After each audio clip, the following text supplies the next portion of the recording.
મિત્રો જય દ્વારકાધીશ, જય મુરલીધર, કિસાન મિત્રો, માલધારી ભાઈઓ. હવે આપણે જે વસ્તુ રોડ રસ્તા જે કાંઈ છે તો ગામડામાં કેટલો સુધારો કર્યો. તમારે આ ગામથી ઓલે ગામ જવું હોય તો એમાં તો ખાડા નાલા એમને બાકી છે. અમે રોડ બનાવશું, અમે રસ્તા બનાવશું.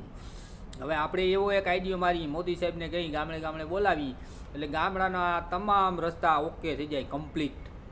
બરાબર. અને હાઈવે જે છે એ તો વર્ષો પહેલાંના નકશા ચિતરેલા છે, એમાં નાના હતા તો મોટા કર્યા, બહુ મોટા કર્યા તો ટોલ ટેક્સ ગાળી દીધા. એમાં તો કંઈ આપણે શું ફાયદો છે કંઈ? અને અમુક જગ્યાએ રસ્તા એવા છે તો એમાં એવા ખાડા છે. ગામડાના અમુક રસ્તા છે 5-5 વર્ષથી આ કોરોના વયો ગયો, હજી રસ્તા સારા નથી થયા, બોલો. એટલે આ સરકારની અંદર કંઈક તો એવું છે. અત્યારે ચારે બાજુ બબાલ હાલે. એટલે મિત્રો જાગો, જોડાઈ જાઓ, થોડુંક ધ્યાન આપો.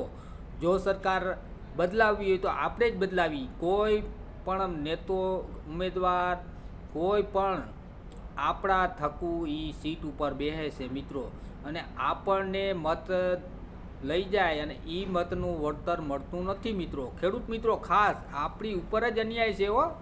દુનિયામાં જે હાલતું હોય આપણે આપણું વિચારવાનું. અત્યારે આ જમાનામાં હાવનું વિચારે એટલે આપણી ઉપર અન્યાય છે, આપણને ભાવ મળતો નથી. એટલે આ છે હું મિત્રો, થોડુંક ધ્યાન આપો.